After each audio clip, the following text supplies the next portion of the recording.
आज हम लोग का जो टॉपिक है वो है एरे। अगर हम एरे की बात करें, एरे क्या होता है? Array is a collection of similar types of elements in contiguous memory location. Array जो होता है वो समान प्रकार के एलिमेंटों का एक कलेक्शन होता है जहां पे सारे के सारे एलिमेंट कॉन्टिगस मेमोरी लोकेशन में स्टोर होते हैं। यहाँ पे कॉन्टिगस का मतलब है समान अंतर से, मतलब समान अंतर के मेमोरी लोकेशन पे सारे के सारे एलिमेंट स्टोर होते हैं। अब एरे होता क्या है ये तो हमने देख लिया, लेकिन वास्तव में एरे जो होता है वो डिराइव डेटा टाइप होता है।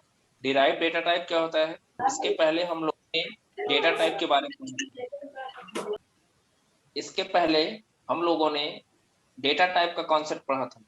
अगर हम एक बार फिर से रिकॉल करें डेटा टाइप में, तो डेटा टाइप के बारे में हम लोग पहले पढ़ चुके हैं कि डेटा टाइप कुछ रिजर्व कीवर्ड होते हैं जिनकी सहायता से हम किसी वेरिएबल को डिफाइन करते हैं। और ये जो डेटा टाइप होते हैं ये दो प्रकार के होते हैं। सॉरी, बेसिकली अगर सी की बात करें तो सी में जो डेटा टाइप होते हैं वो बेसिकली फोर टाइप के होते हैं। एक होता है प्रिमिटिव, एक होता है नॉन प्रिमिटिव,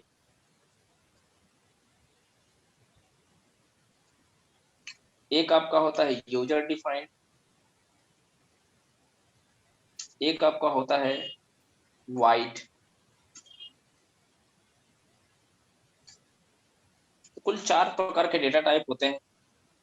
इसके पहले हम लोगों ने प्रिमिटिव डेटा टाइप के बारे में पढ़ा। अब जो हम पढ़ने जा रहे हैं वो है नॉन प्रिमिटिव डेटा टाइप। और हमने बताया था कि नॉन प्रिमिटिव डेटा टाइप कहीं न कहीं से प्रिमिटिव डेटा टाइप से डिराइव होते हैं।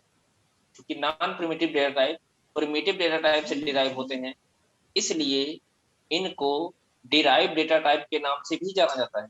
इनको डिराइव्ड डेटा टाइप के नाम से भी जाना जाता है।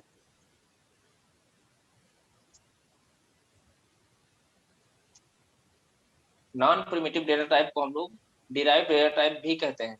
तो हमने आपको एग्जांपल में बताया था कि प्रिमिटिव डेटा टाइप में इंट, कैर, फ्लोट, डबल, लॉन्ग, डबल ये सब आते हैं। जबकि नॉन प्रिमिटिव डेटा टाइप में आपका एरे आता है, स्ट्रिंग आता है, स्टैक आता है, क्यू आता है। ये हम उस टाइम बताए थे जब हम आपको डेटा टाइप बताए थे। और उस टाइम हमने ये भी कहा था कि ये जो एरे है या स्टैक है या क्यू है या स्ट्रिंग है ये हम आगे पढ़ेंगे। तो अब वही जो टॉपिक आज हम लोग स्टार्ट किए हैं एरे, वो नॉन प्रिमिटिव डेटा टाइप के अंतर्गत आता है। तो ये चीज हमको हमेशा ध्यान में रखना चाहिए कि डेटा टाइप का कॉन्सेप्ट क्या होता है और ये कितने टाइप का होता है। तो हम वही कह रहे थे कि एरे जो होता है वो एक प्रकार का डिराइव डेटा टाइप होता है। सी लैंग्वेज में डिराइव डेटा टाइप होता है जिसकी सहायता से हम primitive data type primitive type की जो वैल्यू होती है, जैसे इंट हो गया, कैर हो गया या पॉइंट में कोई वैल्यू हो गई, उस टाइप की वैल्यू को हम किसी एक ही वेरिएबल में हम स्टोर कर सकते हैं। किसकी सहायता से? एरे का कॉन्सेप्ट यूज करते हुए। इसीलिए एरे को कहा जाता है कि जो एरे होता है वो कलेक्शन होता है किसका? सिमिलर टाइप्स ऑफ एलिमेंट्स का। सिमिलर टाइप्स ऑफ एलिमेंट का मतलब कि एक एलिमेंट में एक एक ऑब्जेक्ट में जितने भी वैल्यू स्टोर होंगे, जितने भी आइटम स्टोर होंगे, जितने भी डाटा स्टोर होंगे, सारे के सारे एक ही टाइप के होंगे। मतलब अगर इंटीजर के लिए हमने बनाया होगा तो उसमें सारी की सारी वैल्यू इंटीजर टाइप की स्टोर होगी। अगर हमने फ्लोट के लिए बनाया होगा तो सारी की सारी वैल्यू फ्लोट टाइप की स्टोर होगी। अगर हमने कैरेक्टर के लिए बनाया होगा तो सारी की सारी वैल्यू कैरेक्टर टाइप की ही होगी। एक बार फिर से समझ लीजिए, जब आपसे कोई पूछे तो आप एरे क्या होता है तो आप बताएंगे कि एरे जो होता है वो सिमिलर टाइप्स ऑफ एलिमेंट का कलेक्शन होता है जहां पे सारे एलिमेंट समान अंतर के मेमोरी लोकेशन पे स्टोर होते हैं। और यह एक प्रकार का डिराइव डेटा टाइप होता है। इतना आप उसको बताएंगे। कब? जब आपसे पूछा जाएगा एरे, उस केस में। फिर से समझ लीजिए, एरे जो होता है वो सिमिलर टाइप्स के एलिमेंट का कलेक्शन होता है जहां पे सारे के सारे एलिमेंट कॉन्टिगस मेमोरी लोकेशन पे स्टोर होते हैं। अब इसकी जरूरत क्यों पड़ी? एरे के अंदर जो एरे की जरूरत क्यों पड़ी? क्योंकि इसके पहले हमने देखा कि अगर हम इस तरीके से अगर हम इस तरीके से लिख देते थे तो इस केस में होता क्या था कि ये जो x है एक वेरिएबल है, किस टाइप का, इंट टाइप का। इस x के अंदर हम एक बार में सिर्फ एक वैल्यू को स्टोर कर सकते हैं, एक से अधिक वैल्यू को हम इस x में स्टोर नहीं कर सकते। तो बहुत सारे ऐसे एप्लीकेशन आए जहां पे हमको ये जरूरत पड़ी कि एक ही वेरिएबल में एक से अधिक वैल्यू को स्टोर किया जा सके। जैसे अगर हमको हंड्रेड्स वैल्यू को स्टोर कराना हो, 100 इंटीजर नंबर को स्टोर कराना हो, तो उस केस में एक तो तरीका ये है कि हम 100 वेरिएबल्स यूज करें उन 100 इंटीजर वैल्यू को स्टोर करने के लिए। लेकिन अगर किसी भी प्रोग्राम में हम 100 वेरिएबल्स का यूज करते हैं तो होगा क्या कि वो प्रोग्राम कॉम्प्लेक्स हो जाएगा। मतलब उस प्रोग्राम को क्रिएट करना, फिर उसको समझना हमको प्रॉब्लम होगी। तो इस प्रॉब्लम से बचने के लिए एरे का कॉन्सेप्ट लाया गया कि अगर एक ही टाइप के ढेर सारी वैल्यू है, एक ही टाइप के एक ही टाइप के या सिमिलर टाइप्स के ढेर ढेर सारी वैल्यू है, उन वैल्यू को हमको अलग अलग वेरिएबल में स्टोर ना कराने की कोई जरूरत नहीं है। हम उन सारी वैल्यू को हम किसी एक ही वेरिएबल में स्टोर करा सकते हैं, और इसके लिए हमको एरे का कॉन्सेप्ट यूज करना पड़ेगा। तो एरे उसी केस में बेनिफिशियल होगा जहां पे हमको सिमिलर टाइप्स के एलिमेंट्स को एक ही वेरिएबल के अंदर स्टोर कराना होगा। अब हम देखेंगे कि एरे को हम डिफाइन कैसे करते हैं। और एक चीज और,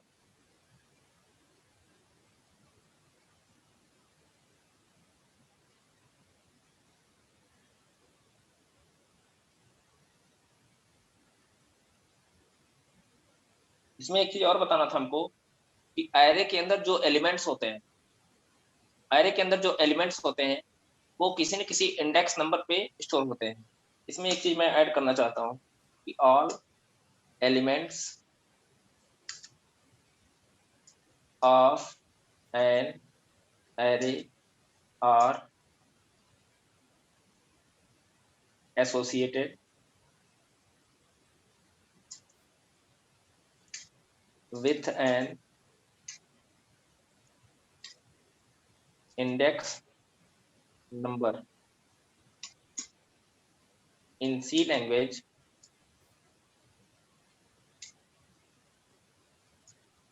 index number starts from 0 to array size -1। ये बहुत इंपॉर्टेंट पॉइंट है कि जो एरे के अंदर, जैसा कि मैंने बताया कि ढेर सारे एलिमेंट स्टोर होंगे, वो सारे के सारे एलिमेंट किसी न किसी इंडेक्स नंबर के साथ जुड़े होते हैं। अब सी लैंग्वेज में इंडेक्स नंबर स्टार्ट कहाँ से होता है, 0 से स्टार्ट होता है, एरे साइज -1 तक जाता है। मतलब हम जो एरे की साइज देंगे उससे एक कम तक चलता है। इस चीज को आगे हम लोग देखेंगे एग्जाम्पल के माध्यम से, जब समझेंगे तो ये चीज और क्लियर हो जाएगा किस तरीके से एरे के अंदर एलिमेंट को स्टोर किया जाएगा और किस तरीके से सारे के सारे एलिमेंट किसी न किसी इंडेक्स नंबर के साथ जुड़े होते हैं। तो इसके लिए जब हम एग्जाम्पल से आपको समझाएंगे तो ये चीज और ज्यादा क्लियर हो जाएगा। फिर देखिए आगे लिखा है C array is beneficial if you have to store similar elements. मतलब एरे एरे वहीं पे बेनिफिशियल होगा जहां पे हम सिमिलर एलिमेंट्स की बात करेंगे। For example, if you want to store the marks of students in 6 subjects. अगर किसी स्टूडेंट का मार्क्स है, 6 सब्जेक्ट का मार्क्स है, अगर आप इसको स्टोर करना चाहते हो, इसके पहले आप लोगों ने देखा कि हम अलग अलग वेरिएबल लेते थे। एक मैथ नाम का, एक फिजिक्स नाम के लिए, एक केमिस्ट्री, इंग्लिश, हिंदी, इस टाइप का वेरिएबल लेते थे। लेकिन अब हमको एरे का कॉन्सेप्ट आ जाने से हमको अलग अलग वेरिएबल लेने की जरूरत नहीं है। हम एक ही वेरिएबल में 6 अलग अलग सब्जेक्ट्स के मार्क्स को आसानी से स्टोर करा सकते हैं। उसके लिए अलग अलग वेरिएबल हमको यूज करने की कोई जरूरत नहीं है। अब हम देखेंगे एरे का एडवांटेज। एरे का एडवांटेज क्या है?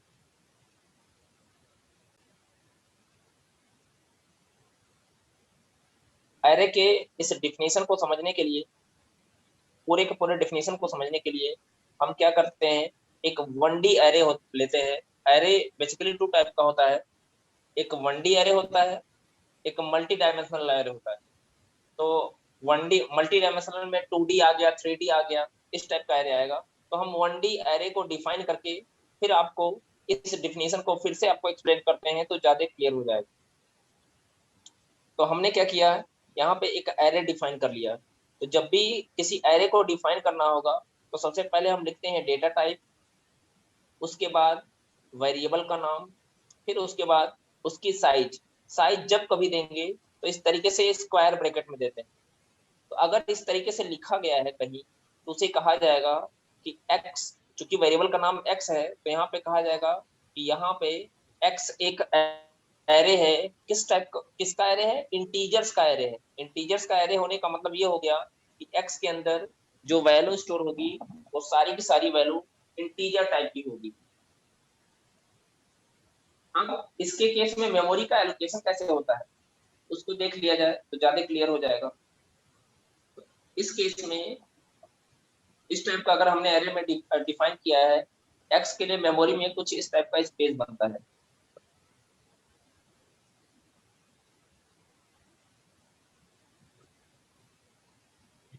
हर एक ब्लॉक का एक इंडेक्स नंबर होगा।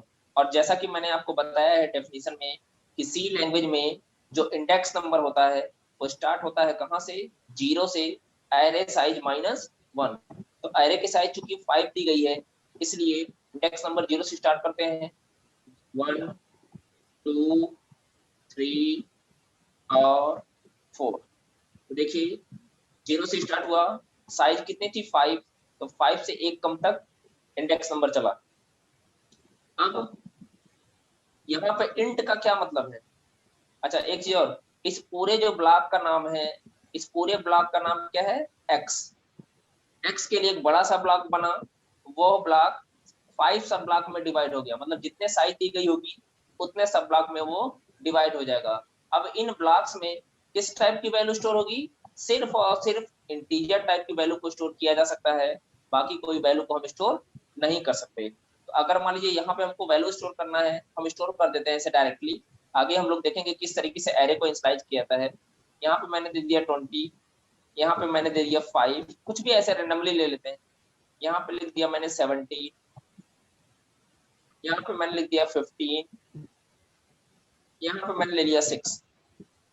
अब देखिए x क्या है, एक एरे है जहां पे सारे के सारे एलिमेंट किसी न किसी इंडेक्स नंबर के साथ जुड़े हुए हैं।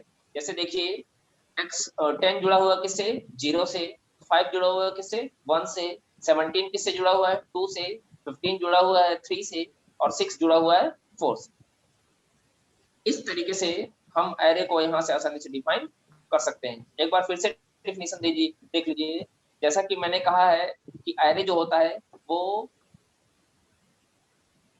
सिमिलर टाइप्स के एलिमेंट का एक कलेक्शन होता है जहां पे सारे के सारे एलिमेंट कॉन्टिगस मेमोरी लोकेशन में स्टोर होते हैं। अब देखिए सिमिलर टाइप, इसका मतलब यहाँ पे इसके इस डायग्राम से पता चल गया कि इसके एक्स जो एरे है इसके अंदर जो वैल्यू स्टोर है वो एक ही टाइप की है, सारे के सारे वैल्यू इंटीजर टाइप की है। ऐसा नहीं है कि 2 ब्लॉक में या 3 ब्लॉक में इंटीजर टाइप की वैल्यू स्टोर है, फिर एक ब्लॉक में कैरेक्टर टाइप की वैल्यू स्टोर है, फिर एक ब्लॉक में फ्लोट टाइप की वैल्यू स्टोर है। ऐसा कुछ यहाँ पे नहीं है, सारे के सारे एलिमेंट एक ही टाइप के हैं। अब हम समझेंगे कॉन्टिगस का मतलब। ये जो शब्द आया है कॉन्टिगस मेमोरी लोकेशन, इस शब्द का मतलब समझेंगे। इस शब्द का मतलब ये है कि अगर इंडेक्स नंबर 0 का एड्रेस, मेमोरी का जो एड्रेस है वो 101 है तो अगले वाले का 103 होगा। दो का डिफरेंस होगा। ये दो का डिफरेंस किसकी वजह से, डेटा टाइप की वजह से। अगर ये डेटा टाइप इंट है तो डिफरेंस दो का होगा, अगर ये फ्लोट होता तो डिफरेंस 4 का होता, अगर डबल होता तो डिफरेंस 8 का होगा।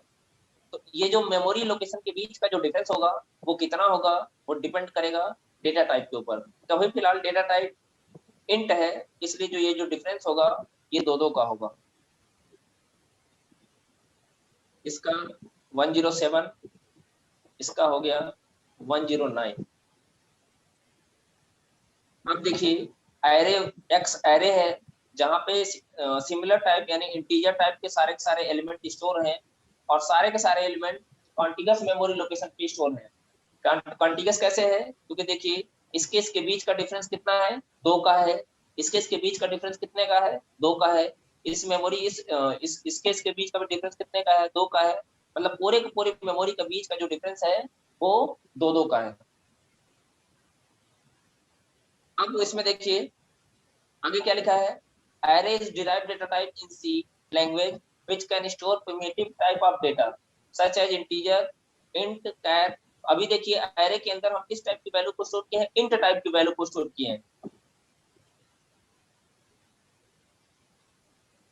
अब ये चीज भी आपको क्लियर हो गया कि सी लैंग्वेज में जो इंडेक्स नंबर होता है वो कहाँ से स्टार्ट होता है, 0 से कहाँ तक, एरे साइज -1 तक। तो इस तरीके से हम एरे को क्रिएट करके हम इस तरीके से एरे का कॉन्सेप्ट हम यूज कर सकते हैं। लेकिन ध्यान रहे एरे का यूज हम उसी केस में करेंगे कि जब कभी हमको एक ही टाइप के ढेर सारे एलिमेंट को किसी एक ही ऑब्जेक्ट या किसी एक ही वेरिएबल के अंदर स्टोर कराना होगा, उस केस में हम एरे का यूज करेंगे। तो अब डेफिनेशन सबको समझ में आ गया होगा। अगर हम एरे के एडवांटेजेस की बात करें तो सबसे पहला एडवांटेज है कोड ऑप्टिमाइजेशन। कोड ऑप्टिमाइजेशन हम बात कर रहे थे एरे के एडवांटेजेस की। सबसे पहला एडवांटेज है कोड ऑप्टिमाइजेशन। अगर हम कोड ऑप्टिमाइजेशन की बात करें, इसका मतलब होता है लेस कोड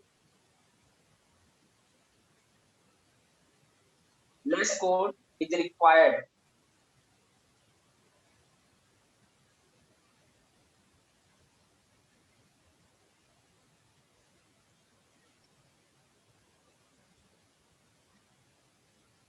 to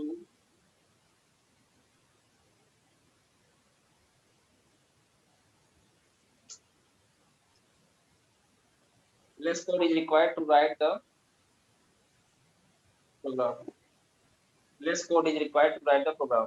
मतलब हमको कोड लिखने के लिए प्रोग्राम लिखने के लिए हमको कम कोड की जरूरत पड़ती है। अगर हम एरे का कॉन्सेप्ट यूज कर रहे हैं तो हमको कोड लिखने के लिए प्रोग्राम लिखने के लिए कम कोड की जरूरत पड़ेगी, लेस कोड। कैसे? जैसा कि मैंने आपको बताया है कि अगर हमको 5 नंबर्स को स्टोर कराना हो, यहीं पे देख लीजिए एग्जांपल में, ये जो x था ये एक टाइम पे एट ए टाइम सिर्फ एक वैल्यू को स्टोर कर रहा था। लेकिन यहीं पे इस x को देखिए जो एरे का x है, ये एक ही टाइम पे एट ए टाइम 5 वैल्यू को स्टोर कर सकता है। अगर हम साइज 50 कर दें तो ये एक ही बार में 50 वैल्यू को स्टोर कर सकता है। अगर एरे का कॉन्सेप्ट ना होता तो अगर हमको 5 नंबर को स्टोर कराना हो जैसा इसके पहले करते थे, तो 5 नंबर्स को स्टोर कराने के लिए हमको 5 वेरिएबल लगते थे। जब वेरिएबल की संख्या बढ़ेगी तो स्वाभाविक बात है कोड हमको अधिक लिखना पड़ेगा, है ना। और उनको उनको सेपरेटली मेमोरी स्पेस भी अलग अलग वो मेमोरी स्पेस भी एलोकेट करेंगे, है ना। तो जब हमको जब वेरिएबल कम हो जाएंगे तो ऑटोमेटिकली हमको हमारा जो प्रोग्राम की जो कॉम्प्लेक्सिटी होगी वो कॉम्प्लेक्सिटी ऑटोमेटिकली खत्म हो जाएगी। अगला है इजी ऑफ ट्रावर्सिंग। मतलब हम एरे के अंदर जो एलिमेंट स्टोर होंगे हम उनको आसानी से एक्सेस करके उनके ऊपर किसी भी प्रकार का हम ऑपरेशन परफॉर्म कर सकते हैं। वही लिखा भी है, by using the for loop we can retrieve all the elements of array easily. मतलब फॉर लूप का यूज करते हुए हम एरे के एलिमेंट को आसानी से एक्सेस कर सकते हैं और एक्सेस करके उसके ऊपर डिफरेंट डिफरेंट टाइप का ऑपरेशन हम परफॉर्म कर सकते हैं। फिर है इजी ऑफ सॉर्टिंग। मतलब एरे के एलिमेंट को हम आसानी